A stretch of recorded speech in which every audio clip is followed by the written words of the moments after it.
The Savage Nation contains adult language, adult content, psychological nudity. Listener discretion is advised.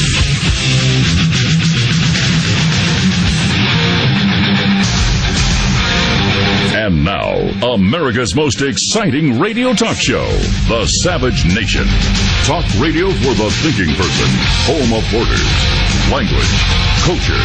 And here he is, Michael Savage. Jingle bell, jingle bell rock. Jingle bells swing and jingle bells ring. Snowing and blowing up bushels. It is the Savage Nation. I posted a message on my Facebook page, given that I'm being censored on Facebook, where I said today's radio program will be very special and very different. I hope you will find it inspirational. And I intend to go down that road for a bit. And 4,443 people were reached since I posted it.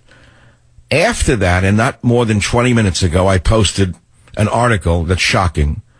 Kill Trump chorus takes sinister new twist. I think it was published on, I don't know where it came from, but a board member of the anti-American, anti-family, anti-Christian, anti-straight ACLU in Colorado said on his Facebook page to kill all Donald Trump supporters. Not one comment from Facebook about taking down this call for death and murder. And I got 9,057 people reached on that one. And leads me right back to where I was going to go and where I will go. Listen to what I said. I intended to talk about something inspirational. 4,443 people responded. I showed an article where the ACLU threatens to kill and tells people to kill Trump supporters. And Zuckerberg has not taken down that post. 9,000 people reached. That kind of tells you everything. And it puts what I'm about to say in a new context. And here's what I wrote before the show. I just read it straight out. My voice and my ability to move crowds is my gift, but also my burden. This power of the magical voice, which I first discovered in the first grade in a slum school in the Bronx, can change people's fates. It's a great gift and a great burden. How would you use this power if you were me, as a broadcaster and best-selling author from this day forward? I intend to make this day forward the first day of the rest of my life, as was said in the hippie 70s and 60s. We can change our lives. You say, well, what's wrong with your life, Michael? Well, it's not that there's anything wrong with my life, but it's not what I want it to be. I don't feel that I'm inspiring people in the way I want to inspire them. You see, you can inspire through hate, as ISIS does, as the ACLU does, even as Hillary and Obama do in their own quasi-moderate ways. They inspire through hate. You can inspire through anger. You can inspire through rage. You can inspire through false righteous indignation. We know that operates. We get it every day of the week, mainly on talk radio. In varieties, that's what you get. Anger, rage, false righteous indignation. And it riles you up and you listen. That's an inspiration. But then there's the bigger inspirations. You can inspire through love, hope, humor, the positives. I know it sounds hippy-dippy, 60s, but I look at the history of the world, and I look at the world today, and I realize that if we don't inspire each other through positive attributes, love, hope, and humor, we're going to descend into the barbarism of the left and the barbarism of ISIS. Now, maybe this is a different turn for Michael Savage. I get it. You like me to be hard. You like me to be tough. You like me to give you the breaking news. You like me to be cynical. You like me to be analytical. You like me to give you stuff that you don't hear anyone else. I get that. But there's a limit to that. There's a limit to that. Believe it or not, that's all limited. There's a lot of area beyond all of that. That's called space, time, and the universe, and I want to go there. I want to go there in this life with you, and I want to inspire you in the most positive manner. So I'm asking you a simple question. If you were me, if you had the power that I have, for as long as I still may have it, And God only knows how long I'll have this power as a broadcaster, as a best-selling author. How would you inspire people on this program? What would you do if you had the microphone to inspire people? And I'm going to give you the phone number, 855-400-7282, 855-400-SAVAGE. I think about this season that we're in, the season of peace and the season of love. I think of Christmas. Christianity is the religion of peace. Christianity is the true religion of peace. Islam is not a religion of peace.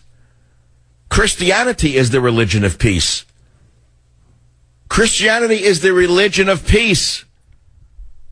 The religion of peace. Turn the other cheek. Do unto others as you would have them do unto you. These are messages that come from Christianity. Now, many Jewish people do listen to this show, a very small number, but they're mainly the Orthodox Jewish people. The liberals don't listen to me because they have no religion, they have no faith. They have just cynicism and anger and a derision towards everyone except themselves. I get that. And I don't mean to denigrate Judaism in any way. It's a great religion. It's the primary monotheistic religion, or I should say the progenitor of all monotheistic religions is what I meant to say. The progenitor, not the primary. Judaism is the progenitor of all monotheistic religions. Every educated person knows that. But I want to remind all of my Jewish listeners that were it not for Christians, there would be no Judaism left on the planet. Hitler would have won. Every Jew would have been killed. There'd be no Judaism. It would have died off the planet. And that's why I say to the Jewish listeners who are not as evolved as I'd like them to be, you have to get out of the ghetto of your own mind. You have to come out of the ghetto of your own thinking and understand who your Christian brothers and sisters are. And to my Christian listeners, since I'm talking about inspiration today, what can you do? What can you do in an age of deceit and lies and terror? What you can do is reaffirm your own religion. Instead of letting your church become a mosque or a Unitarian meeting place or a drunk tank on Tuesday nights, you can go to church again. However hokey that sounds, however cynical you are, however hard you are, however unneeding you think you really are, you know in your heart that there's something missing in you. You know that you crave something greater. Because the human being is not a dog. The human being is not a bear. The human being is not a fly. The human being is not an eagle. We are unique creatures. And we need something different than the bear, the dog, the snake, and the eagle. What is that thing that we need? It's that thing called God. These creatures, they don't know God. They are of God. They were created by God. But they don't really need God. That's why they're lower animals. We, as higher animals, need higher things than just food and fornication. Unfortunately, our society, primarily because of the degenerates in the media, have fallen lower than the snake. The media has promulgated the idea and promoted the idea that we only need food and fornication. And so when people are empty, that's what they seek, food and fornication. And when they're really empty, what happens? They become drug addicts. They start with marijuana, they end up with heroin, crack, you name it. What is it about drugs? What is it that human beings are seeking in drugs? Why do they go for drugs? As God has been driven out of America, drugs have entered America. I know this has been said before. I get it. But what does an empty soul look to do? An empty soul looks to fill itself. Just as an empty vessel needs to be filled with a liquid to be complete. An empty human being needs to fill itself to be complete. And how does it fill itself? I know, again, many of you will laugh because you're cynical. It's through those things I'm talking about, inspiration. The musician finds the inspiration, God knows where, and then has the inspiration to pick up the instrument. Do you think a musician can play one day without inspiration from somewhere? Unfortunately, so many musicians don't have that human inspiration that they seek, and they get it through drugs. I get that. I understand. It's true for many artists who don't understand that the greatest artists were not drug addicts. The greatest artists in the history of the world were not drug addicts. They were usually God addicts. Did you know that? Look at the greatest art in history. You'll find most of them were super religious people who literally saw God in their living room. And they took the power of God, and it was transmitted through the paintbrush or through that piece of marble. How could a man like Rodin take a piece of inert stone and inside that stone see the essence of a human form and sculpt from that block of inert stone, of marble, the portrait of a human being that looks so real that 100 years later I go and look at them in the museum, and literally inside that carved eye I can see the person? How is that possible? How? So today is a unique day for me. I could talk about Trump. I can talk about the ACLU calling for the killing of Trump supporters, and Zuckerberg, who took down my posts, not taking down the ACLU's posts. It tells you everything you need to know about certain organizations in the media, how they're one and the same with the government. I've told you this for years, though. This is nothing new. They wouldn't have gotten this far if they weren't an arm of the government. Do you actually think that Google or Facebook or Microsoft could have gotten this far if they were not working hand in glove with the United States government all these years? Do you actually believe that? And in a sense, what I'm saying to you is the media is the government media complex. And so I stand again. I'll go back to what I said to you before. My voice and my ability to move crowds is my gift, but it's also my burden. This is a power, the magical voice. It's a power I first discovered when I found out I could speak to the assembly in the first grade at PS 48 in a slum school in the Bronx. I found out that I enjoyed speaking to that crowd of kids. I wasn't afraid of them. I loved seeing their faces smile when I told a joke or made a fool of myself. It didn't matter. I was a little clown, and they laughed. I liked that. Or when I spoke with such a clear voice and wasn't afraid, the little pipsqueak that I was, and the crowd listened to me, I enjoyed that power. And I discovered something. I discovered I can move audiences, and that means I can change people's fates, as I learned later in life. It's not about just being a clown. It's not about entertaining people and making them laugh. It's about changing people's fates. It's a great gift and a great burden. And so I turn the show over to you. It's a different show than I've ever done in my 21 years, because each day to me, I must tell you, I see as my last day in radio, my last day on earth. Would you believe that? I know you don't believe that. I know it's a form of reverse worship, but it's the only way to approach what I do and have any meaning. If I look at every show as though it's my last show, I look at my every book as my last book. That's a pretty big stress, by the way. But it also permits me to be fresh and new.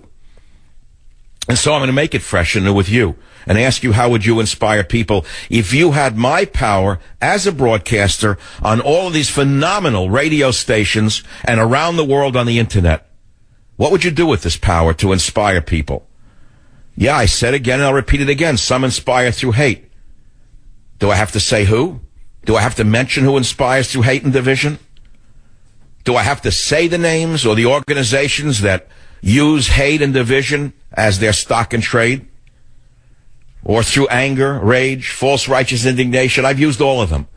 In my 21 years, I've used every one of those emotions to move my audiences, because every one of those emotions raged through me, or played through me, or danced through me. And today I want to go in another direction. You can inspire in other ways. You can inspire through love, hope, and humor. You say, Mike, that's all well and good, but we're facing a Muslim enemy, and I know the rest of the story. I can give you the whole paragraph, the chapter, and the verse. I've written about it. I've talked about it. Almost everything that Donald Trump says I agree with, because it's all in my last 2 books. I'm not accusing him of plagiarism. Don't get me wrong. Trust me. If this is what you do in your spare time, is write books instead of giving speeches, and then you hear the words that you say being spoken by others, what can you say? You say, thank God for the printed and spoken word. Crazy to play this, isn't it, in the middle of the winter? I've always loved this song. I know, what am I going, soft? I doubt it. In order to be hard, you got to be soft. Did you know that? Because if you're too hard, you'll break. Did you know that as well? You know, many people can't listen to talk radio anymore because although they know that we are truth sayers, they're frightened. They know the government is filled with lying, deceitful. We don't even have words for this government of ours. Many of you have words, but we're not going to use them here because then I'll go into the hate that I'm trying to avoid, the rage, the anger, the righteous indignation. I've got to stay away from it. It makes you too brittle. It doesn't leave you flexible enough to fight them. And what's coming over the next year that's left of this monster is unimaginable. You think you've seen it all, you're mistaken, because I know what they do in the last 3 months.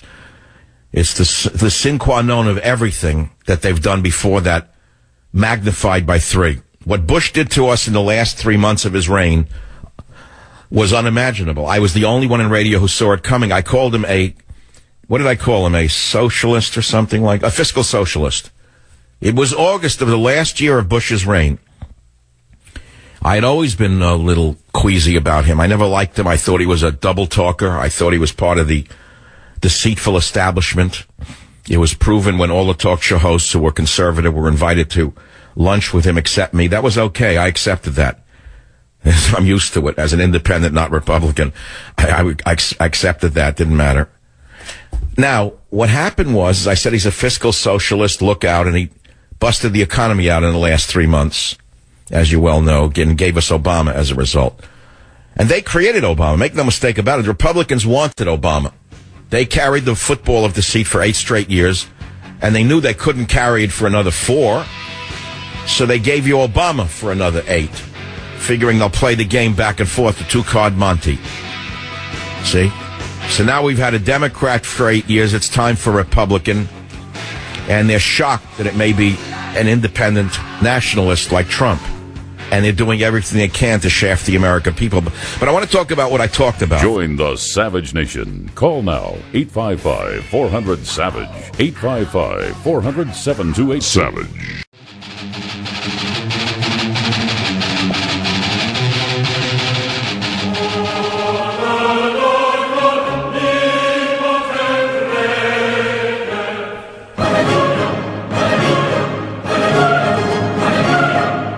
Could Handel's Messiah have been written by a man who didn't know God?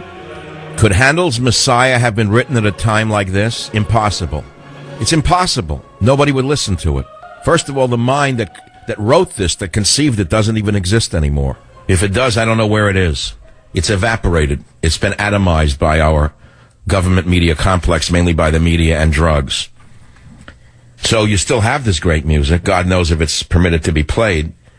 And I know this is a little off point. It's okay. We're around holiday time, and I'm talking about inspiring people through love, hope, and humor.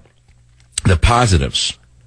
We don't want to go with the anger, rage, false righteous indignation, or the hatred that is raging in America right now, primarily because the country is being stolen from us by the illegitimate vermin on the left. And I don't really want to go there. I don't want to get angry. And I know where this is going to lead. I'll give you a news story related to what I'm talking about, and it creates a conflict in me. Yesterday, a leader of the Yazidi people spoke before Congress, and he said, because we are not Muslims, we are being burned alive. Chaldean Christians and Yazidi leaders described the genocide of their people at the hands of the Muslims in the Islamic State of Iraq and Syria to members of Congress Wednesday at a hearing on assisting victims of ISIS.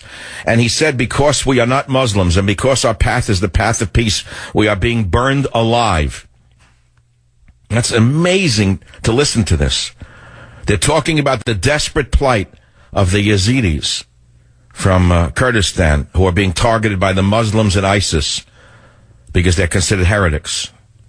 And because they're members of a religion that believe in peace, they're being slaughtered, mainly because the Muslim administration, the Muslim-friendly / Muslim-oriented administration gives them a blind eye, will not give them weapons, will not give them air support, will not defend them.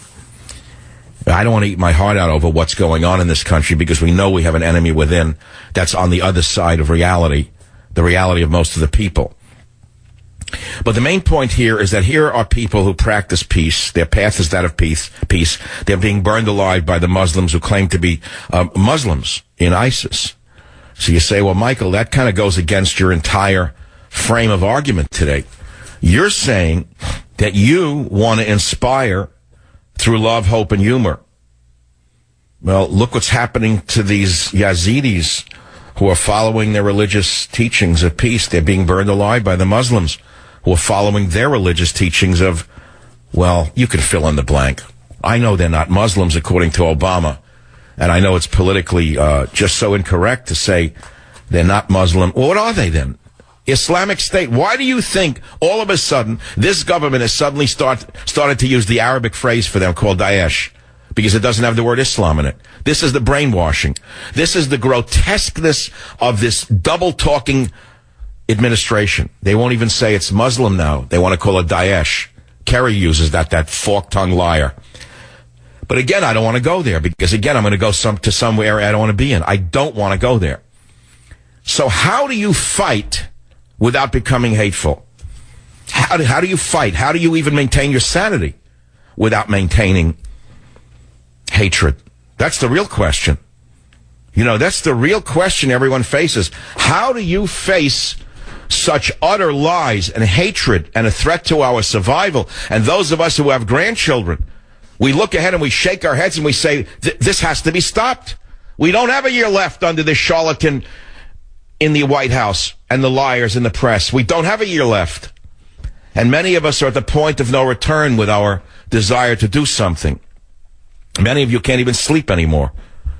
Can't even sleep. Many of you are so agitated you can't sleep because you know what this man is doing to this country and the world. You know it. It's upside down. It's an Alice in Wonderland world through the looking glass. Everything he says is the opposite of reality. Everything he does is the opposite of what should be done. And the American people are screaming out for salvation.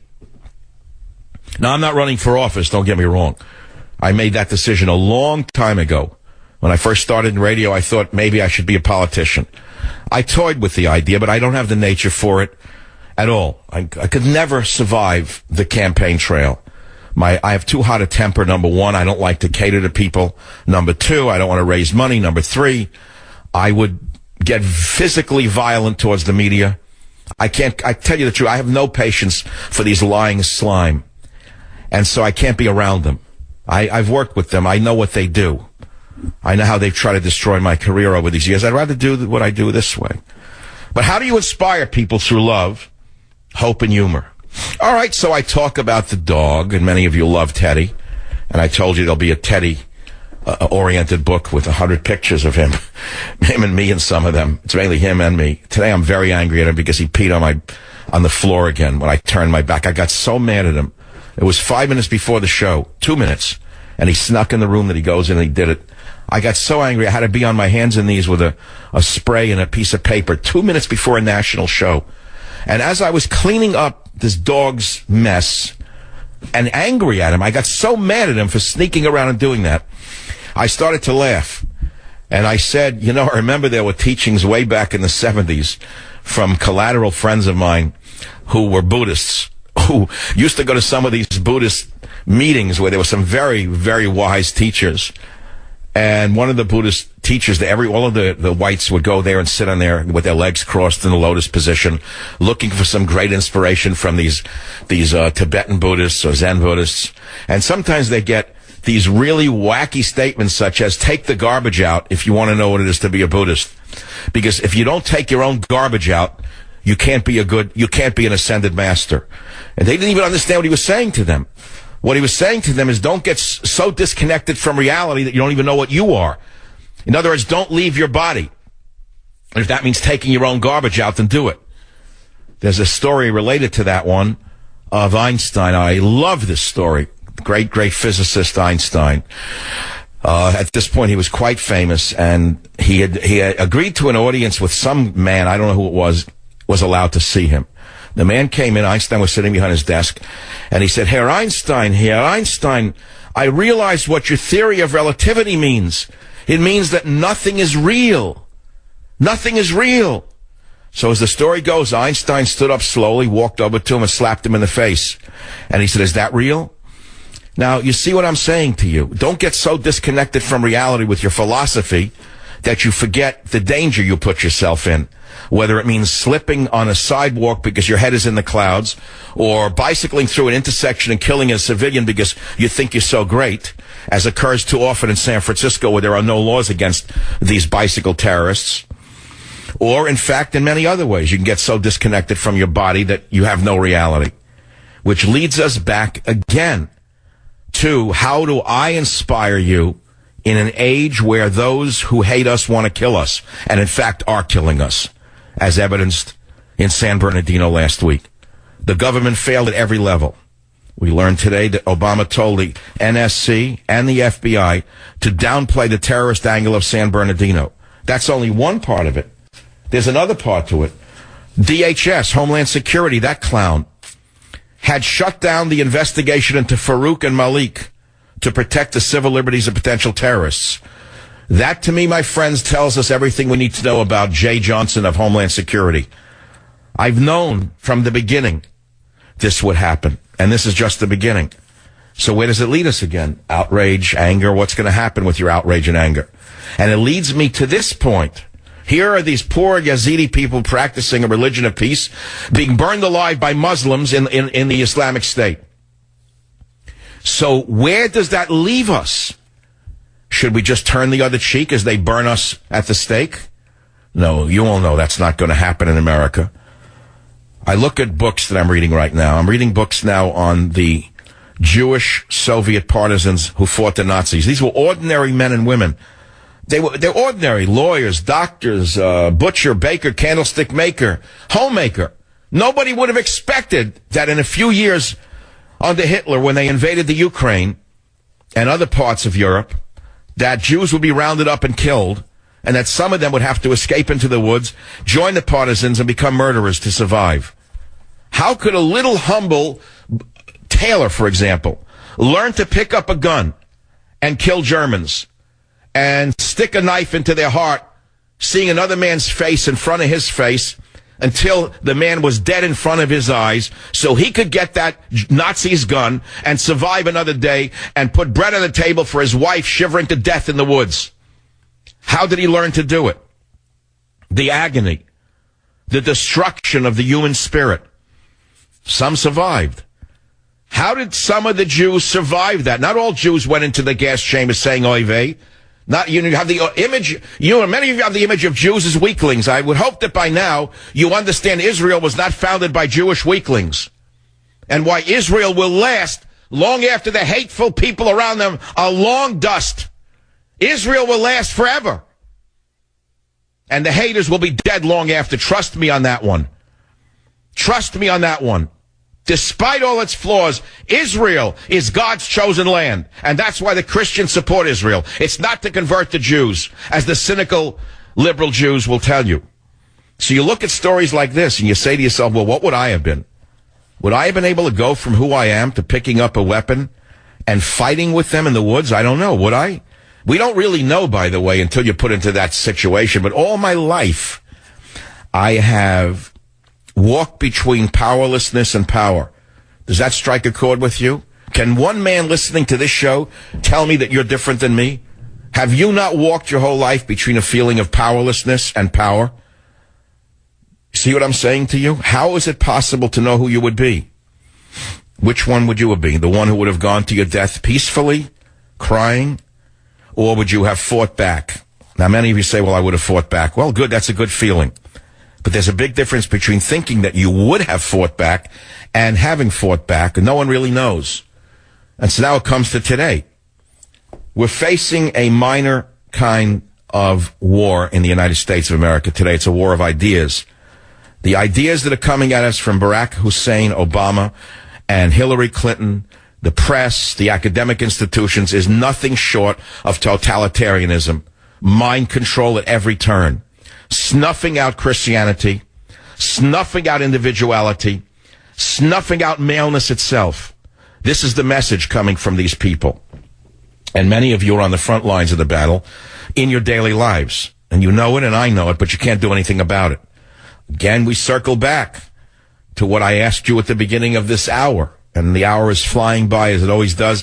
When I am inspired, as I am today, when I speak about inspiration, when I go to the deeper side of myself, the time is timeless. When the show is moving slowly, and I look at the clock, and it's only segment 2, and I say, I don't know how I'm going to get through the next hour. I know it's a bad show. But like a day like today, when it's already 47 minutes into the first hour of the show, and I haven't even begun to warm up yet. I haven't taken one call yet. I know the reason why. And so do you, and it brings us back to the question I asked you. How would you use this power that I currently have as a broadcaster, a national broadcaster, international broadcaster on the internet, a multiple best-selling author? How would you use this power from this day forward? How would you use this power to both inspire people? Well, no, to inspire people, not both to. Because the word inspire has in it everything I want to say. Inspire. Inspire to give you courage, to give you hope, to give you strength, to give you wisdom. That's what inspire means to me.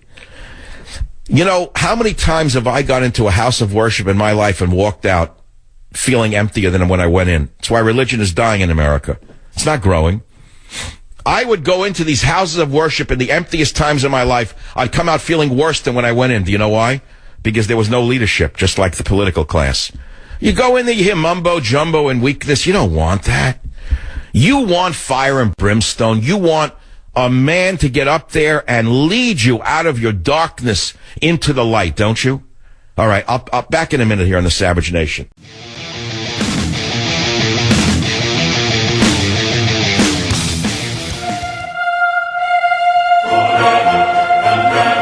Fundamentally Christian music. Will it soon be outlawed in Obama's hateful America? Stay tuned and find out what's coming over the next number of months. We don't know where this madness leads. But I want to go back to my main point. I've got such callers holding on the line. One young man said I inspired him to become a successful soldier in Afghanistan. Another caller from BAP in Dallas is holding Brad, who says he's a black man, and I inspired him from being a truck driver to being in a doctorate program. I want to get to those callers and others, but there's so much bubbling underneath the volcano right now that I have to stay with my own volcanic eruption before I go to the eruption of the callers. And I want to go back to the main point, which is inspiration. And the inspiration that I'm talking about, so I look at what people are emailing, and one woman writes, she says, oh, Savage, Susan Livingston says, just be yourself. I love the crazy quilt of madness, genius, academia, ego, pride, humility, joy, pathos, science, poetry, snacks, and on and on. So, in other words, they like me as I am. And I get that. But that's not what I'm talking about. I asked you what you would do if you had my power, my gift, my burden, my microphone. Another man says he would call to arms every member of the Savage Army. They want war. They want to stand up and be counted. There's a patriotic movement that is under the surface in this country that's about to stand up and be counted. You can see them at the Trump rallies like never before. And let me tell you something. The vermin who are ruining this nation see it as well as you do, which is why they want your guns. They are terrified of your power. Join the Savage Nation. Call now, 855-400-SAVAGE. Savage.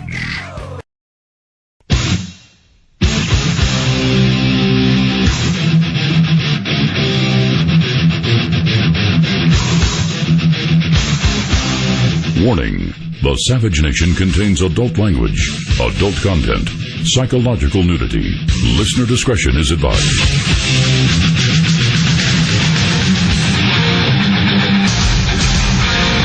And now, America's most exciting radio talk show, The Savage Nation.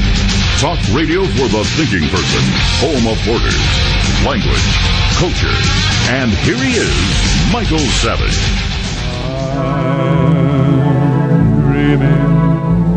Of a white All right. Christmas. Is it a little too soft for all of you savages and savagettes out there? I hope not, but sometimes you got to go in a different direction. And I'm talking about inspiration today on the Savage Nation and how to inspire without using what the left uses, which is hate and division, without using anger, rage, false righteous indignation, which the left uses on a daily basis. Wake up today, we see that a board member of the Colorado ACLU posted a Facebook statement that all followers or supporters of Trump should be killed, shot, murdered. Read it. And Loretta Lynch said nothing. Madame Defarge of the Justice Department, Obama's Madame Defarge, said nothing. Robespierre said nothing. So you see, Loretta Lynch only said that to intimidate all proper American patriots. They are at war with us. They're at war with the truth. They're at war with America. I love when they talk about American values. Well, it's not an American value to threaten people who you disagree with, Loretta. Didn't you learn that in college, anywhere along the way, in the Al Sharpton School of Hatred and Division? Speaking of that low-life gutter rat, Al Sharpton, I couldn't believe my eyes when last night I read the news and I saw that the Supreme Court yesterday was discussing affirmative action at the University of Texas. And lo and behold, in the audience was one of the lowest creatures in the history of the world. Al Sharpton was allowed into the Supreme Court to sit there and terrify the justices with his ugly face. What was he in there for? To intimidate? There'd be a riot outside the Supreme Court unless they, again, favored unqualified people over qualified people? Is that what he was sitting there for? What else would he be there for? How else do we have this government of ours, I thought. But I want to go back to what I want to go back to. And today, this hour, I'll take a different turn on it. Because it's a simple question. How would you use the power I have as a broadcaster and best-selling author if you were me? I just wrote another book, Government Zero, which I'll mention proudly because last night the plaque came. I had my publisher send me plaques, which they make up, which are like my mini Academy Awards. I have 6 of them, 8 of them. I don't know how many. I joke with my family. I sent pictures out to my family of the latest one of Government Zero, and it shows the New York Times list, and it hit number 3. It shows the list with that title, and underneath is the cover, and underneath that is a congratulations. I put it on the wall, and I say jokingly to the family, my granddaughter can sell it on Antiques Roadshow in 50 years. And I can just see what they'll say. Well, did your grandfather sign it? Because if he signed the back of it, it's worth a lot more. So I think I'm going to get out the old Sharpie and sign all of these plaques as I give them to her eventually. I always see things in terms of the past, present, and future. Nothing is what it is to me. Everything's past, present, and future. The same day that the plaque arrived, you say, where do I get inspiration from? I told you my father was a small businessman, owned a little small antique store in New York's Manhattan. And some of the stuff in there at that time was really good. I recognized it for what it was. I always had an eye for the good stuff. I could tell the difference between Doré bronze and let's say pot metal, for example. I learned how to do that. Different type of metals, different type of clocks. He taught me to look at the hands of a piece of sculpture. He said, always look at the hands and the feet. You'll see whether they're good or bad. He taught me to look at paintings in the same way. Many artists can paint bodies, they can paint faces, they can't paint hands and feet. He was right. He was right about a lot of things.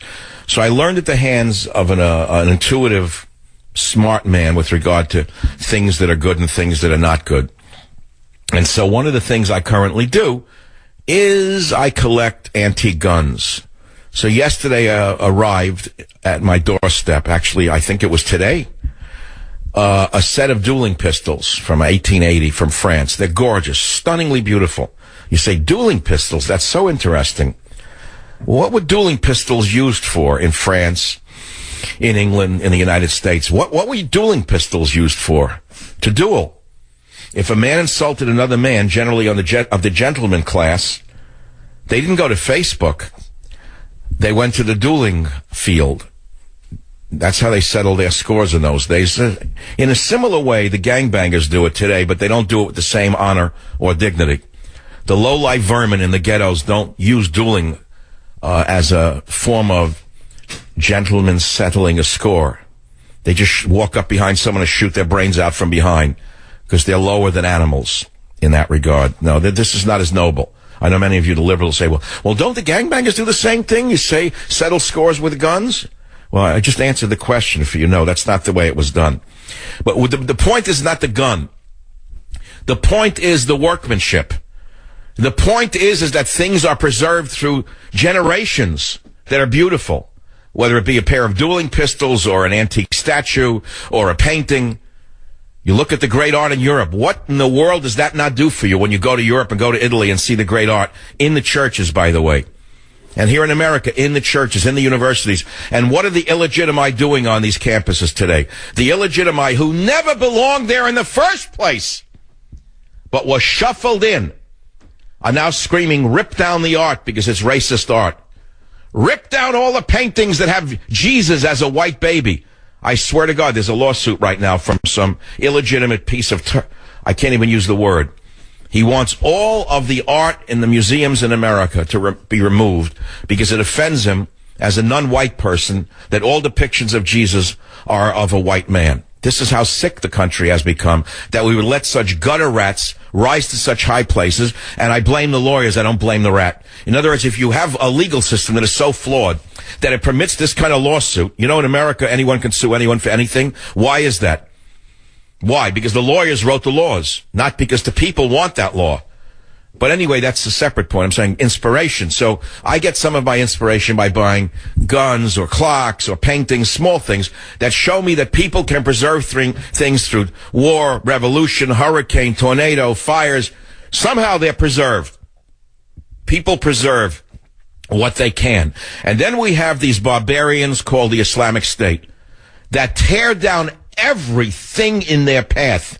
They are the lowest form of humanity. They blow up Christian churches. They are committing genocide against Christians and Yazidis in the Middle East, and the creatures in the White House say nothing. They don't even send weapons to defend them. Nothing. They come begging for weapons, and the creatures in the White House don't even defend them. They get away with virtual murder. They're aiding and abetting genocide in the Middle East, and they get away with it because of why? Because there's no press anymore. If there was a press showing the pictures of churches burning and Christians being burned alive or Yazidis being raped that are being smuggled out, the people would be riled up against this incompetent pseudo-administration filled with pseudo-liberals, because they're not really liberals. They're anything but liberals. They're Machiavellian monsters, power-mad Machiavellian monsters. So it brings us back to inspiration. It's funny that Al-Qaeda has a magazine called Inspire, I believe, where they inspire Muslims to kill. Did you know that? It's Al-Qaeda puts out a magazine called Inspire in Arabic, and they inspire young people to go out and learn how to burn, kill, maim, torture. Can you imagine such a thing? Can you imagine such a thing? Well, you better imagine it because it's going on. So that leads us to only one question, which is the question of the day. How can you fight such hatred? Can you fight it with love? The Christians would say, yes, love rules all. Well, I'm not so sure. I'm kind of there, but I'm skating around it. Because I told you about the Jewish ghetto fighters, the ones who didn't want to go to the gas chamber, the ones who did live in a sewer and escape into the woods, and had to kill Germans with their bare hands in order to get a gun, in order to kill more Germans, in order to survive the war in the woods, in 20 degrees below zero without a shelter. Go figure that one out. How could an ordinary butcher, baker, candlestick maker have done that? Could you do that? I don't know whether you could do it. I don't know whether I could do it. That's not the point. The point is that without guns, you ask anyone who's ever studied the Holocaust, ask anyone who's ever studied it, and ask them about the survivors. Every survivor will tell you the same thing.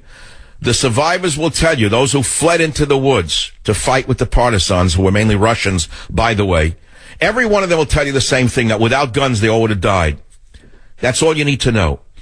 That's all you need to know. The first thing they tried to get when they escaped into the woods was a gun, whether it was from a German or a farmhouse. Did you know that? They had to break into farmhouses and steal a farmer's shotgun in order to survive even another minute in the woods. You didn't know that. Don't tell that to the government, though. Don't tell that to Hillary Clinton. I want to go back, though, to what I'm trying to say to you, which is inspiration, and where does it come from? Anger, rage, false righteous indignation. Okay, yeah, fine. You could be inspired by all those things, but then you lose your humanity. That's the whole point I'm trying to make. You cannot let the cynical times that we are living in deprive you of your humanity. Because if you lose your humanity, you're going to lose everything. Even if you survive physically, you will die spiritually. I guess that's what I'm trying to say to you through today's show. And sometimes it takes me a while to develop an idea. You know, it's said, and I learned it when I was a young boy, or actually wasn't. I was a struggling young man, and I couldn't get where I wanted to go. No matter what I did, no matter how I tried, I was just hitting stone walls. No matter what I did, I couldn't get where I wanted to go. No matter how high I went in education, teaching, learning, it didn't matter. They locked me out because of my race. And I just was so frustrated, and I was so depressed, I didn't know what to do. I had a young family. I didn't know if I could survive with the pain I was suffering. And then I was reading things, inspirational books. Little inspirational books helped me a great deal. And one of them said that instead of sitting on your couch, this was in the 70s, lamenting what's wrong in your life, get up, and they said you could write a letter in 2 minutes, what you could do in 1 or 2 minutes. In those days, there was no internet. Write a letter to someone who can change your life. Imagine what you could do now with the internet in 2 minutes. Think about how many emails you could send in 2 minutes that can change your life instead of wasting your time on Facebook or Instagram. Just wasting your time on these stupid social outlets. Think about it, what you could really do with 2 minutes of your life using the internet, the power that you really have. Or another one said, if you're depressed, get up and go walk around the block. Think about what one walk around the block could do when you're depressed. Get off the couch, go walk around the block. And another book I read, when I was insomniac, I had insomnia, I couldn't sleep, I was terrified, and I read a book that said to me, no man ever died from a lack of sleep, but he's died from worrying about a lack of sleep, because we don't need as much sleep as we think we do. And then they said, think about what you could do in that nighttime. Well, they said you can look at the stars, which I did. I learned to walk out on my deck and look at the stars, and then eventually I fell asleep. Or you could do various things during those phases of, quote, insomnia. It's just your mind is active. It doesn't mean you can't sleep. It means you don't want to sleep. It means your mind doesn't want to go to sleep. Your mind is working on a problem. Do you understand that? Now, once you understand that your mind is working on a problem, you don't need to take drugs to fall asleep, because you don't really need to sleep. Ask a soldier how much sleep he really needs. Ask the soldiers who come back from Afghanistan if they're not up for 3 days in a row or more. They don't die from it. So what I'm saying is there are many things you can do to keep yourself going in times of stress or in times of need that don't require, artificial crutches such as drugs and medication. So then I learned at that time a certain phrase, and I have to wrap this up at this junction.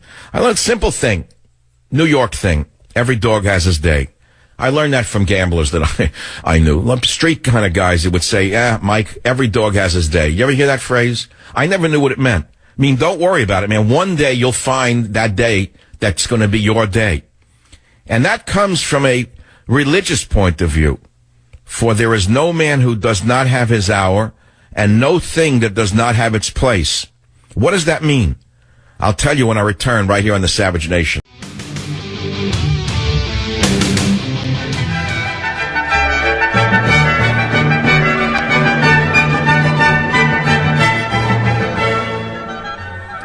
Again, great Christian music, all inspired by the church, all based upon the teachings of Christianity. Do you understand how this music originated? It didn't originate from the gutter, and therefore it does not take you back to the gutter. It originated from a higher plane, and that's where it takes you. Do you get it? Why our society is dying? The entire society has been pulled down to the lowest common denominator, the gutter. The gutter dictates all of our popular culture. The gutter dictates the networks, selections. The gutter dictates virtually everything in our society. So again, I have to go back to my primary point. I'm in the media. I've been in it for 21 years. I've been I've been publishing books I've had books published since 1972. I had my first bestseller in 1972, Earth Medicine, Earth Foods, about North American Indian medicines and foods. Macmillan, 1972. Think about that one. I have to tell you, I've been around a while doing a lot of writing. I wrote before then. I started writing in the 1960s, and my journals will be published from the 1960s. Only 1 year of them, a few years of them, will be coming out sometime in the spring from World Net Daily. I have a lot of books coming out this year. And it's a collection of all of the years of building up and coming to fruition all at once almost. Anyway, I don't want to go into why, how, whatever. What I'm saying is inspiration, inspiration, inspiration. And I'm trying to inspire you without resorting to the anger, rage, indignation. I'm trying to use love, hope, humor. Not easy to do. Not in society that is used to responding to things that make them angry. A society used to responding to things that that enrage you or get you so indignant you don't know what to do with yourself. I don't want to let it happen because it'll destroy me and probably destroy many listeners to go down that road. So I'm going to keep trying to retain strength while not being pulled into the well of hatred. But when I read that the Yazidis who are taught to love, it's a mixture of Christianity, Judaism, and Buddhism for that matter, are being enslaved. Girls are forced into sexual slavery. Girls are subjected to daily multiple rapes by the Islamic State monsters. I have to say to you, where is your government and which side are they on? Join the Savage Nation. Call now, 855-400-SAVAGE, 855-400-7282. Savage.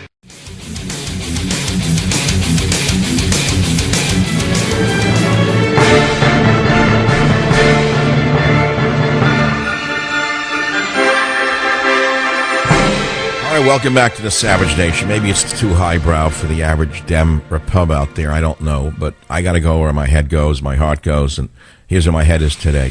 Here's where I am today. We're at a juncture in America where I don't think we've ever been. A juncture where Facebook is seen as an arm of the government. How else do you explain the fact that a board member of the Anti-Christian Liberty Union, the worst organization in the history of America, puts a Facebook statement up that all Trump supporters should be killed? It's in writing. And Zuckerberg's little fascist dummies didn't take it down. While I put up pictures of actual signs that actual Muslims actually carried outside an actual Danish embassy in 2006, and they removed it from Facebook. So you say you're not at war. You are at war. They own the media, though. They own the media.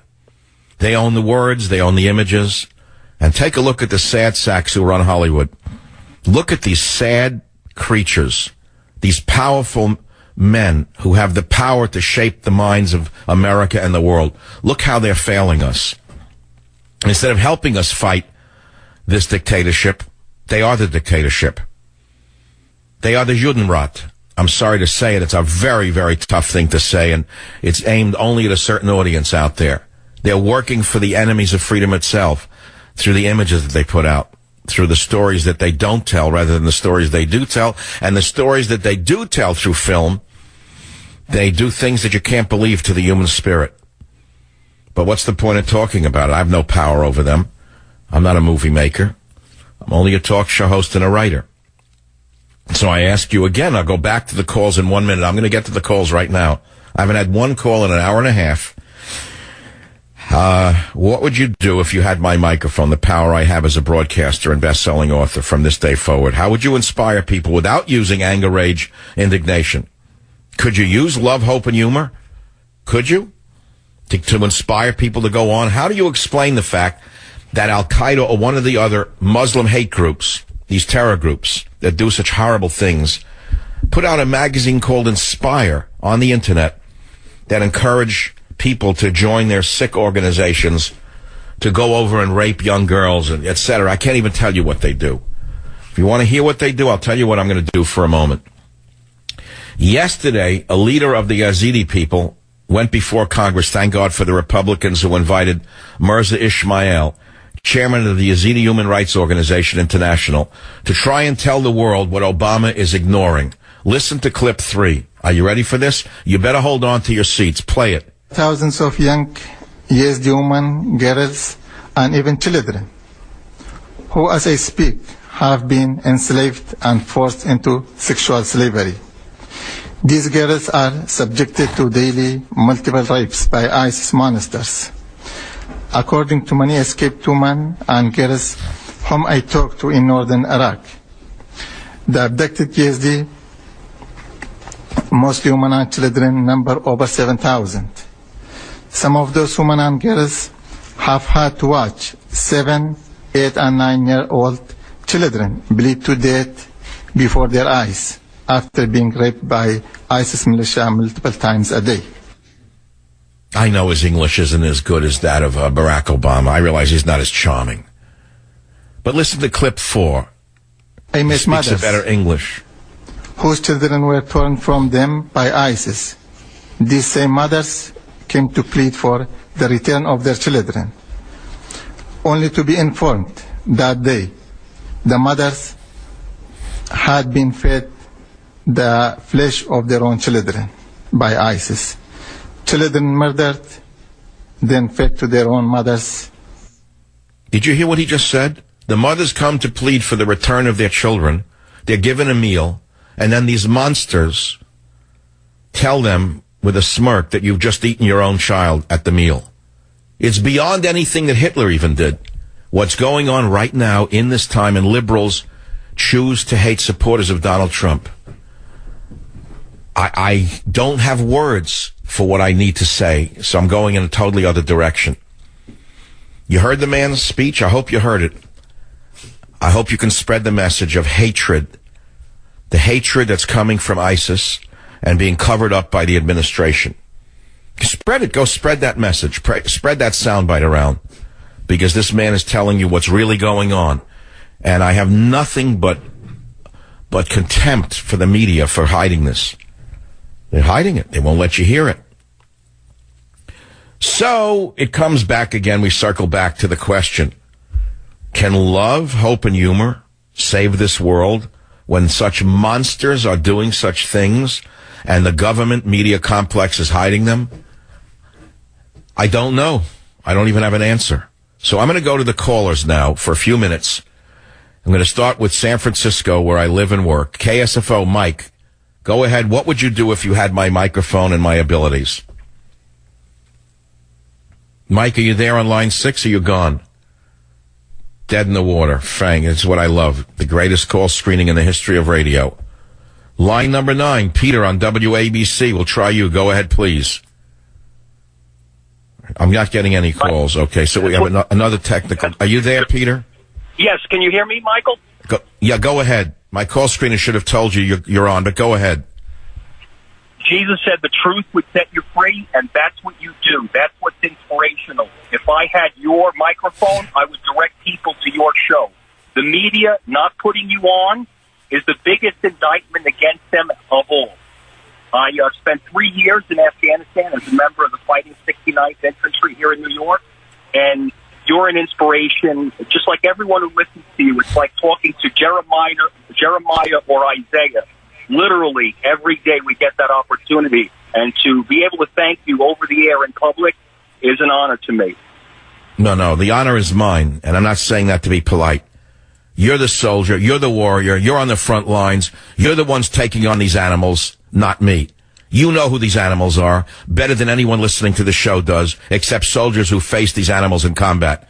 Peter, I'm sending you a Christmas gift, which is the only thing I can send you other than my respect, a copy of Government Zero. Thanks for your service to the United States of America. Now we go to Dallas, Texas. WBAP line 2, Brad, thanks for holding. You're on the air. What's on your mind? How you doing, Dr. Savage? Thank you so much for having me.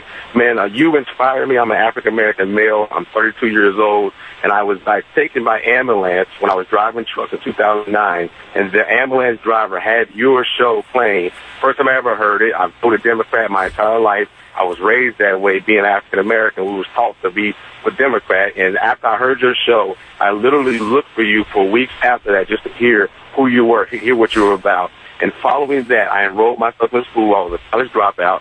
I enrolled in school, and here I am now, about to start my third year of my doctorate program. And so I had to call and had to tell you thank you, because you've inspired me, not only me, but my wife of 10 years. And so we're just happy. But we take a lot of heat being in, African American. Unbelievable. Brad, I'm floored by what you just said. I want to go back to the beginning. You were in an ambulance as what, a driver or a patient? No, I was a patient. I was having gallstone issues. I just found out I had gallstones. And while you were being rushed to the hospital, the ambulance driver had the Savage Show on. Is that what you said? That's exactly right. Your show. And well, you know, normally it would give liberals gallstones listening to me. In your case, it helped you move them out of your body, I guess. Right, that's exactly right. It literally motivated me. I mean, hearing you just inspired me that day, and it motivated me tremendously. But Brad, without indulging myself, what is it that you heard that inspired you to go from truck driver to doctoral student? What is it that you heard? The number one thing that you said, America, you need to wake up. You said you guys have been asleep. You were saying we were dormant and that we need to wake up. And I asked myself, have I been dormant? Do I need to wake up? I didn't even think I could agree with that. And so I spent 3 weeks looking for who you were in your show, and I listened to you to be the opposition. And through the 3 weeks that we listened to you, I'm a convert. I'm a New Testament savage. Oh, God. Well, that's nice to hear. Well, good luck with your studies, Brad. I'm sending you my book for Christmas as a token of my appreciation for your willingness to stay on the line and basically tell your story during this caller phase of the program. Very interesting the way you touch people. So I go back, I ask a question. What would you do if you had my microphone, if you had this power for 1 hour, one day? What would you do? And he said to me, you've already done it. You don't have to do anything different. So that's an interesting statement. Then I got an email from, I hope I can mention Craig Smith's name. He's my sponsor for 16 years with Swiss America, the greatest gold company in the world. 16 years he supported the show through thick and through thin. Through every tribulation I've gone through, he's been there with me. And he sends me an email. He said, my God, Savage, what a word picture about a humble tailor fighting to save and feed his family and ultimately save future Jews. I would love to read that book. Your statement in this segment affected me like none other. And he's been listening to me forever. And he says, Michael, I sit here in my cabin at 7,000 feet in such deep thoughts. Thoughts I never knew I had the ability to reach your gift, says Craig. It's amazing. I didn't write that. I didn't ask him to write it just to get a plug on the air. I just tell you that people do listen, and they do hear, and some of them do actually listen to what I'm saying, and they listen to it and they change, their lives change for the better. It's a shame that we live in a world where you can castigate a man for his thoughts without having listened to his thoughts. But we just played the Yazidi leader, who has much bigger problems than I do, comes to America and tells us about girls and women being raped until they bleed to death, and mothers who go to plead for their daughters' lives in front of these monsters called the Islamic State, and they give them a meal, and then they tell them with a laugh that you had just been fed the flesh of your own children. We murdered your daughter or your son, and we fed them to you in that food that you just ate. Stories that you can't even imagine are true. Can you believe this? Would you like to hear a little more? Because I'm going to play one more piece. This is real radio now. In the midst of all this love, peace, and humility. Listen to clip 5. ISIS militia have burned many Yazidis alive for refusing to convert and marry ISIS men. Young Yazidi boys are being trained to be jihadists and suicide bombers. All of our temples in the ISIS-controlled area are exploded and destroyed.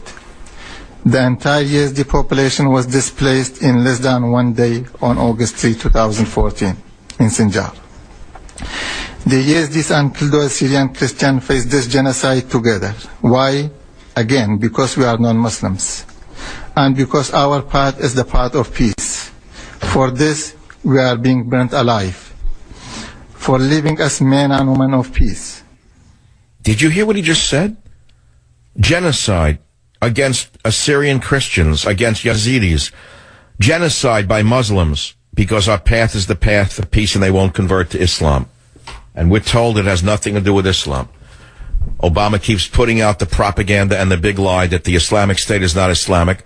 And now the deceitful propagandists have the nerve to want us to not even use the word ISIL anymore, the acronym ISIL. That's not good enough for those propagandists who are obviously, something's wrong here with this picture.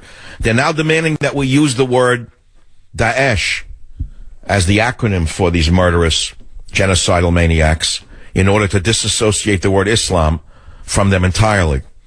and you think you're not living through propaganda? How can a liberal listening to me talk with you today, how could you still call yourself a supporter of Hillary Clinton? I don't understand it. How could you support a woman who will not step up for girls who are being raped until they bleed to death? How can you support a woman who puts out propaganda on a daily basis, making Republicans worse than the Islamic State? How can you support these values of yours when they're not values? They're non-values. I don't understand it unless you yourself agree with them. And you really have no values. So I can't change anybody's beliefs. And I'm not in the business of wanting to change your beliefs, truthfully. And you know, when you ask me what I really get up and do the show for, do you think I get up every day and say, oh, I'm going to change one liberal into a conservative? That's not what I'm doing. I have no way to know who's listening to the show when you have millions of a mass audience, millions of people. How do you know who's listening at any moment? I want you to think about what I do when I ask you what you would do if you had my microphone for 1 day, 1 hour, 1 minute. Think about what I'm about to say to you. I'm sitting in a room with a microphone with a dog sleeping on a little pillow near me. And I know my audience by the ratings numbers. Any 15 minutes, it's called AQH. It's larger than any football field in the country by 3 or 4. That's how many people are listening at any 15-minute interval. Answer the question in that context when I return right here on the Savage Nation. Well, thanks for sitting at my table today and having dinner with me or lunch, whatever you may be doing, snacking. I mean, basically, that's what we're doing together. I mean, talk radio is a community at the end of the day. You don't see me sitting in the Oval Office. I'm giving an example. Big insignias behind me with powerful microphone putting out lies. We wouldn't exist 1 day, 1 minute in talk radio. None of us would, were we not providing a service for the American people. We're speaking with you because we're basically all one community. And as any community will be, we disagree with each other sometimes, we agree with each other most of the time, or we wouldn't be sitting and talking together as we do with the back and forth. So there's several different several different communities going on in this country at any one time. Why is it that I had to be the one to play for you the soundbite of that poor man from the Middle East, the head of the Yazidi Human Rights Commission, to tell you about the rapes of young girls who are being led to bleeding to death from the rapes? 9-year-old children, 7-year-old children. And Hillary Clinton, who's allegedly carrying the banner of womanhood, does nothing but give us that yak, yak, yak with those psychotic eyes of hers. Yak, yak, yak, Why, those evil men. And you women buy it. House. Join the Savage Nation. Call now, 855-400-SAVAGE. 855-400-7282. Savage.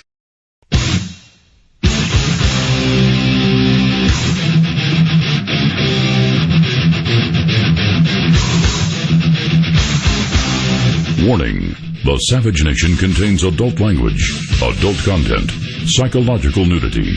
Listener discretion is advised.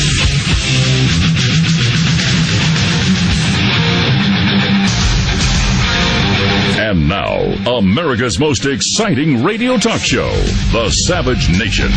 Talk radio for the thinking person, home of borders, language, culture. And here he is, Michael Savage. Run, run, Rudolph. Randolph ain't too far behind. Run, run, Rudolph. Well, things are heating up in this sick nation of ours. It's on life support as a result of a deranged surgeon in the operating theater who never should have been given a medical license to begin with, who conned his way into the surgery and has been botching surgeries for 7 years right now, and they still won't fire him. That's it. Did you see the World Net Daily story? I mean, it's based on reality. Go look it up yourself. Which is, I hope it's up on my website. I can't find it, but I'll tell you about the story. You see a board member of the ACLU. You know what the ACLU is, don't you? It's another foreign government within our government that called for the killing of Trump supporters. And he's on the board of the ACLU in Colorado. I can't find the story right now, but I can't mention the man's name, but it's still up there somewhere. I think it's on my Facebook page right now. I don't see it on WorldNet Daily even. But Facebook didn't take down the posting. Kill Trump chorus takes sinister new twist. There it is, right there. And Facebook didn't take it down. Cheryl Chumley wrote it. ACLU called him Goebbels, said it's the final solution. His name is Loring Warbel, co-chair of the ACLU's Colorado Springs chapter. First compared Trump to Joseph Goebbels. He then called for the killing or injuring by gunfire of Trump supporters. He wrote it on Facebook, as reported by the Daily Caller. And he says, this is the final solution. If you're voting for him, I will have to shoot you before Election Day. Warbel, ACLU, went on. They're not going to listen to reason, so when justice is gone, there's always force. This is on the Facebook page. When justice is gone, there's always force. Final solution. I will have to shoot you before Election Day if you're voting for Donald Trump. Loring Warbel, W-I-R-B-E-L, with a peace logo. Of course, as you well know, the peace logos always stand for fascism. Chairman of the Colorado Springs, the ACLU, board member of the Colorado ACLU, announced a strategy to defeat Trump, which is to shoot any Trump voter. They didn't take it down from Facebook. They took down my posting of pictures of actual Muslims holding actual signs in front of the actual Danish embassy calling for the death of Europeans and of Europe. They took that down. So I rest my case. Now, talking again about censorship, we had a Yazidi leader come before Congress saying that because we're not Muslims, we're being burned alive. Unspeakable horrors are being inflicted upon children who are not Muslims, that you have to listen to it. I have to play it again, I guess, until you finally hear it. I know he doesn't speak as well as Barack does. Mirza Ismail has a broken English. I realize it's not as slick as him, not as hateful as Al Sharpton, not as smooth as that of Hillary Clinton, but his message is shocking. They say that mothers go and plead for their children who are torn away from them by ISIS. They're fed a meal by the Islamic State. They're given a meal. And then the men in ISIS, the humans, the subhumans, say to the mothers, Mother, you've just been fed the flesh of your own child. Children are being murdered and fed to their own mothers. And Obama says nothing about this. The ABC, CBS, NBCers say nothing. The Jake Tapwaters, those men without a conscience, all of these slick men without a conscience say nothing about this. Why don't they say anything about this? Because it would make Obama look like what he is. A disgraced surgeon in the surgical ward who's committing one botched operation after another. In other words, if you have a surgeon who's cutting people up on a surgical in a surgical operating theater, and he's killing one patient after another, and you don't fire him, how is that even possible? How? Because there's no medical board of oversight, no oversight board over the doctors called politicians, especially when it comes to the presidency. But I'm getting off track. I did that just to get you to understand how important this story really is. I started in another way today.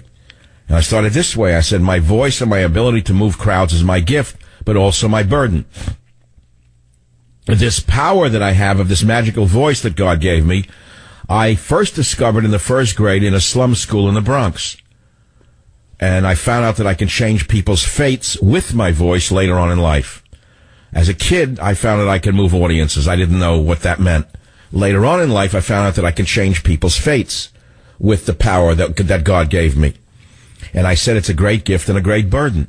And then I asked you, how would you use this power if you were me as a broadcaster and best-selling author from this day forward? How would you use the power that I have to inspire people?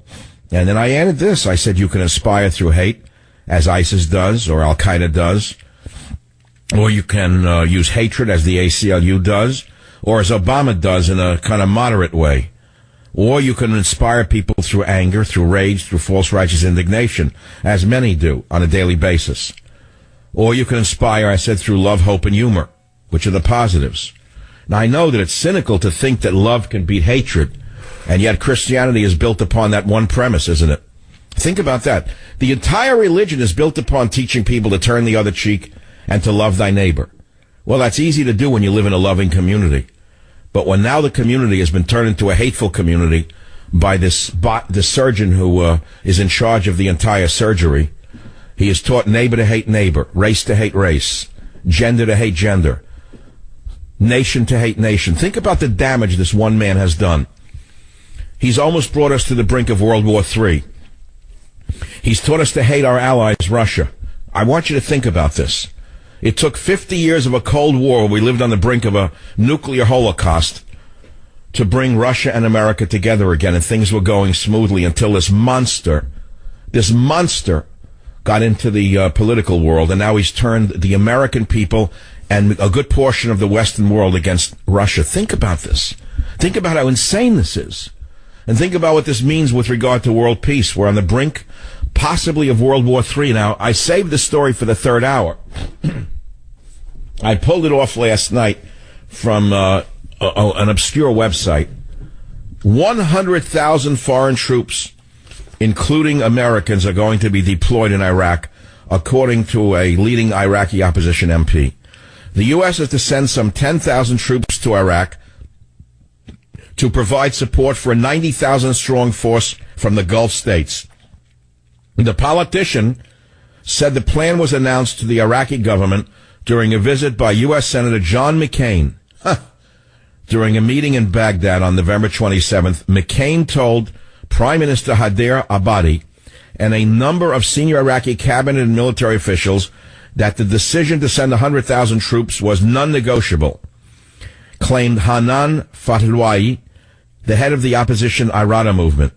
100,000 foreign troops, including 90,000 from Saudi Arabia, the UAE, Qatar, and Jordan, and 10,000 troops from America will be deployed in western regions of Iraq, she wrote on her Facebook page. She added that the Iraqi prime minister protested the plan, but was told that, quote, the decision has already been taken. The Americans would prop up a 90,000-strong international ground force provided by Sunni Arab countries like Egypt, Turkey, and Saudi Arabia. Did you hear this? The region is ready to explode, and that's because the region hates ISIL. Because ISIL is coming for Sunni Arab nations. Turkey hates ISIL. The entire region wants Assad gone. So there is an opportunity here with some American leadership to do two things, according to the crazy warmonger Lindsey Graham. The crazy warmonger, the madman, Lindsey Graham, said there's an opportunity to do two things with American leadership. To knock out ISIL and to push Assad out at the same time. Sounds good, doesn't it? Well, think about it very carefully. Who is supporting Assad? Russia. So what does this mean? These two lunatics, McCain and Graham, are some of the most dangerous loose cannons in the history of the world. This stupid plan poses the risk of direct confrontation between the proposed coalition force of 100,000 and Russia and Iraq, which are both militarily assisting the Assad government and may not stay out of the fight. Something which these two psychotic sisters, McCain and Lindsey Graham, have not thought about in their insane plan. That's some news that I saved for the third hour. This is what this lunatic in the White House is permitted to arise, with the help, by the way, of two stupid Republicans, if you want to call them that. McCain has always been a lunatic, a madman. A madman who was either crazier before he went to Vietnam and then became crazy after the torture of 5 years. In either case, a Manchurian candidate, stooge for the military-industrial complex, in my estimation. McCain is a lunatic, a madman, a warmonger.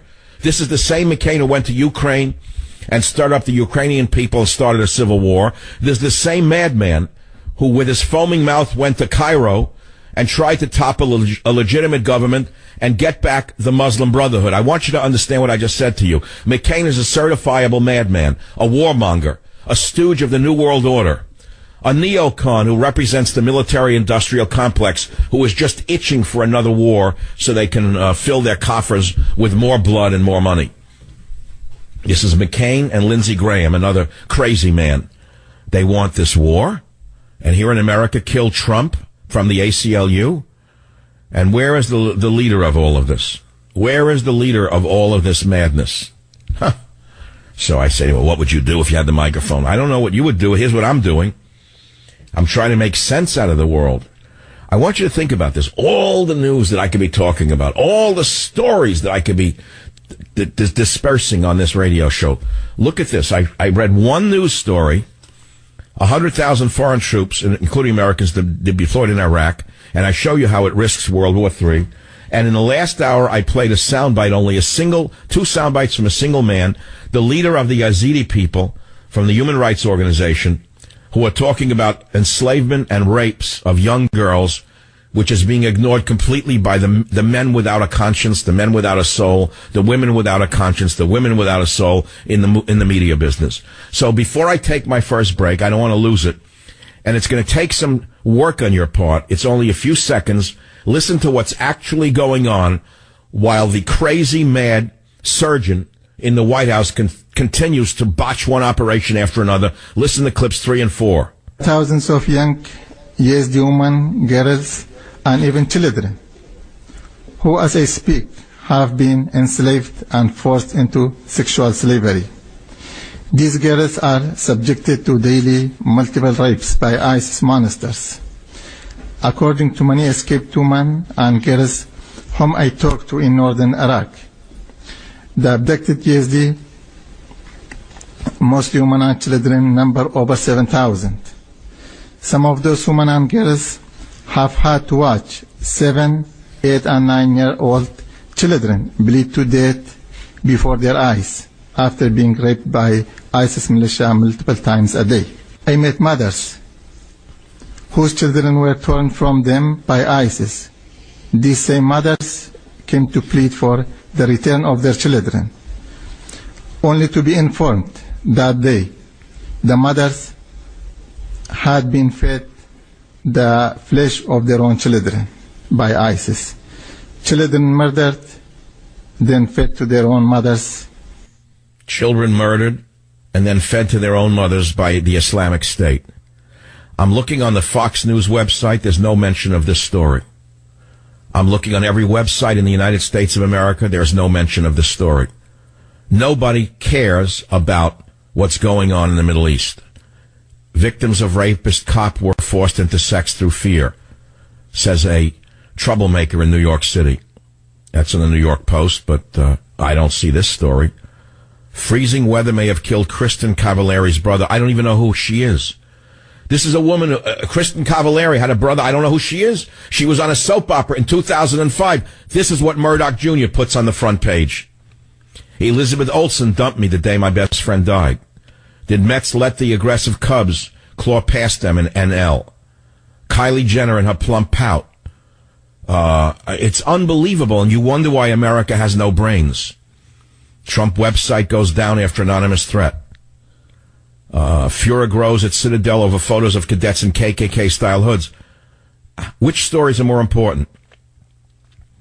Pesticide in milk may cause Parkinson's disease? Or the rape of 7-year-old girls? And here's the part that grates me the most. Hillary Clinton represents women. She represents women against men. Women against evil Republican men. And that lying Hillary Clinton says nothing about actual rape, actual kidnapping, actual slavery of girls, nor do any of the American feminists. I rest my case. It is a fact that hatred, anger, rage, righteous indignation definitely provoke people more than love, hope, and humor. It's a given. I mean, people think that when you talk about love, hope, and humor, you're getting soft. But I'm doing it for the opposite reason. I think that many people in America who could be warriors for the truth, who could expose the charlatan and get him out of office before his term is up, through impeachment, through a medical board that examines his sanity. I've said that before. I think that a board of 9 psychiatrists could examine whether the president is sane. Because by his statements, he's insane. He's a madman. He's saying things that absolutely don't make sense on a daily basis. Medical examiners. Can't you remove somebody for medical reasons? Right, you know it's never going to happen because the ACLU would defend. The same ACLU that calls for killing Trump supporters, the same jackals that sat in the Supreme Court yesterday as they argued about affirmative action, such as Al Sharpton, who's a street agitator. They wouldn't let you have a medical board. They would say it's racism. So therefore, he's home free to do anything he wants, right? Or wrong? Have you imagined what this man could do unless the people stand up to him? You think that what he's done so far has been damaging to the fabric of America? You've seen nothing yet. Nothing. Join the Savage Nation. Call now, 855-400-SAVAGE, 855-400-7282. You know, many people can't listen to talk radio anymore because although they know that we are truth sayers, they're frightened. They know the government is filled with lying, deceitful. We don't even have words for this government of ours. Many of you have words, but we're not going to use them here because then I'll go into the hate that I'm trying to avoid, the rage, the anger, the righteous indignation. I've got to stay away from it. It makes you too brittle. It doesn't leave you flexible enough to fight them. And what's coming over the next year that's left of this monster is unimaginable. You think you've seen it all, you're mistaken, because I know what they do in the last 3 months. It's the sine qua non of everything that they've done before that, magnified by 3. What Bush did to us in the last 3 months of his reign was unimaginable. I was the only one in radio who saw it coming. I called him a socialist or something like, a fiscal socialist. It was August of the last year of Bush's reign. I had always been a little queasy about him. I never liked him. I thought he was a double talker. I thought he was part of the deceitful establishment. It was proven when all the talk show hosts who were conservative were invited to lunch with him except me. That was okay. I accepted that. I'm used to it. As an independent, not Republican, I accepted that. Didn't matter. Now, what happened was, I said he's a fiscal socialist, look out, and he busted the economy out in the last 3 months, as you well know, and gave us Obama as a result. And they created Obama. Make no mistake about it. The Republicans wanted Obama. They carried the football of deceit for 8 straight years, and they knew they couldn't carry it for another 4, so they gave you Obama for another 8. Figuring they'll play the game back and forth, the 2-card Monte. See? So now we've had a Democrat for 8 years. It's time for a Republican. And they're shocked that it may be an independent nationalist like Trump. And they're doing everything they can to shaft the American people. But I want to talk about what I talked about. And so I stand again. I'll go back to what I said to you before. I want to go in another direction. You can inspire in other ways. You can inspire through love, hope, and humor. You say, Mike, you know, that's all well and good, but we're facing a Muslim enemy, and I know the rest of the story. I can give you the whole paragraph, the chapter, and the verse. I've written about it. I've talked about it. Almost everything that Donald Trump says I agree with because it's all in my last 2 books. I'm not accusing him of plagiarism. Don't get me wrong. Trust me. If this is what you do in your spare time is write books instead of giving speeches, and then you hear the words that you say being spoken by others, what can you say? You say, thank God for the printed and spoken word. I posted a message on my Facebook page, given that I'm being censored on Facebook, where I said today's radio program will be very special and very different. I hope you will find it inspirational. And I intend to go down that road for a bit. And 4,443 people were reached since I posted it. I showed an article where the ACLU threatens to kill and tells people to kill Trump supporters. And Zuckerberg has not taken down that post. 9,000 people reached. That kind of tells you everything. And it puts what I'm about to say in a new context. And here's what I wrote. I'll just read it straight out. My voice and my ability to move crowds is my gift, but also my burden. This power of the magical voice, which I first discovered in the 1st grade, in a slum school in the Bronx, can change people's fates. It's a great gift and a great burden. How would you use this power if you or me, as a broadcaster and best-selling author from this day forward? I intend to make this day forward the first day of the rest of my life, as was said in the hippie 70s and 60s. We can change our lives. You say, well, what's wrong with your life, Michael? Well, it's not that there's anything wrong with my life, but it's not what I want it to be. I don't feel that I'm inspiring people in the way I want to inspire them. You see, you can inspire through hate, as ISIS does, as the ACLU does, even as Hillary and Obama do in their own quasi-moderate ways. They inspire through hate. You can inspire through anger. You can inspire through rage. You can inspire through false righteous indignation. We know that operates. We get it every day of the week, mainly on talk radio. In varieties, that's what you get. Anger, rage, false righteous indignation. And it riles you up and you listen. That's an inspiration. But then there's the bigger inspirations. You can inspire through love, hope, humor, the positives. I know it sounds hippy-dippy, 60s. I look at the history of the world.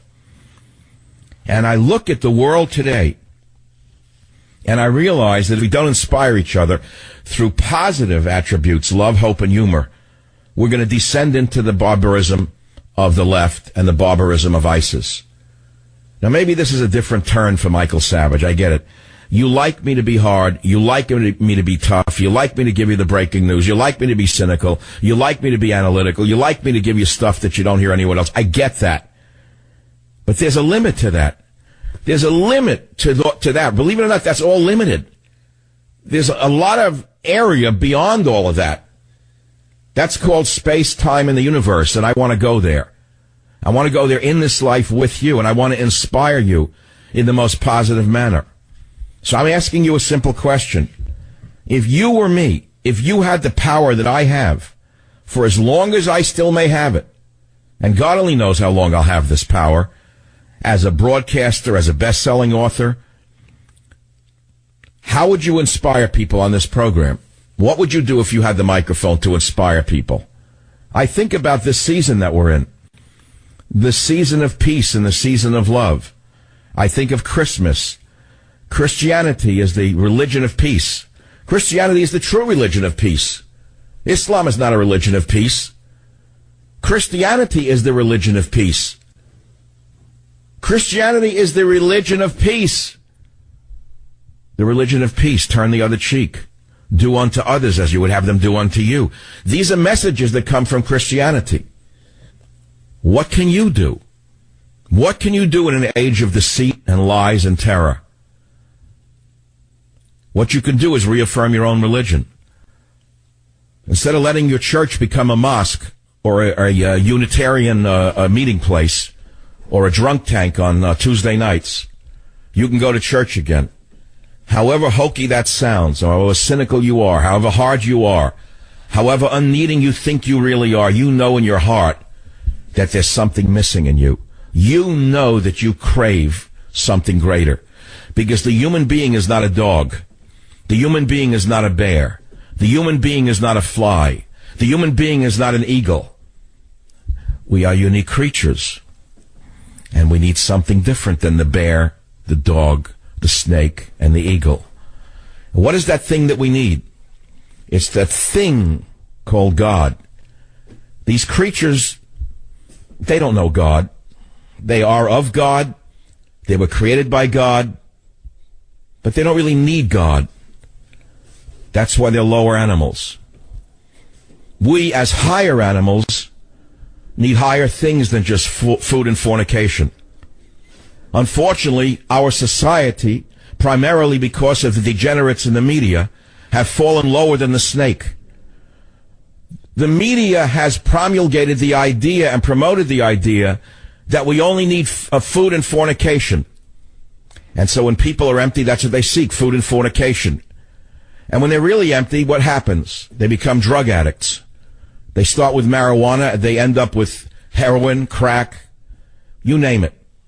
What is it about drugs? What is it that human beings are seeking in drugs? Why do they go for drugs?